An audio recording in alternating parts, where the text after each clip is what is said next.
రీతు నిజంగా ఎలిమినేషన్ అయ్యిందా? ఎలిమినేషన్ అయ్యే అంత తక్కువ ఓటింగ్ రీతుకు వచ్చిందా? ఇదైతే కొంచెం నమ్మశక్యంగా లేదని చాలామంది అదే ప్రోమో అయితే రాలేదు. వీళ్ళు ఎడిటింగ్ చేసి కొందరు చెప్పిన మాటలకి కింద కామెంట్లు అన్నీ నేను చదివిన, అందరూ అదే కామెంట్లు పెడుతున్నారు. లేదు రీతు ఇంక ఎలిమినేట్ అవ్వలేదు, ఎలిమినేట్ చేసినట్టు డ్రామా ఆడి సీక్రెట్ రూమ్లో పెడతారో అనేసి చాలామంది కామెంట్ చేస్తున్నారు. దానికి నేను రిప్లై ఇస్తాను. ఇప్పుడు ఇంకా సీక్రెట్ రూముల్లో పెట్టి ఆటను చూసి వెళ్ళి ఆడేంత రోజులైతే లేవు. ఎలిమినేట్ అది అఫీషియల్గా ఎలిమినేట్ వస్తే మాత్రం డైరెక్ట్గా ఎలిమినేట్ అయిపోద్ది. ఇంక సీక్రెట్ రూము అది ఏముండదు.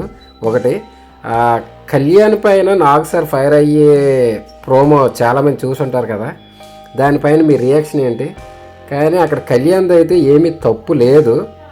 కావాలనే కళ్యాణ్ని బ్యాట్ చేసినట్టు అనిపించింది చాలామందికి. కింద కామెంట్లు అవే, కామెంట్ పెడితే దానికి 1000 లైకులు వస్తున్నాయి చూసాను ప్రోమో కింద. దానిపైన మీరే రియాక్షన్ ఏంటో కామెంట్ చేయండి.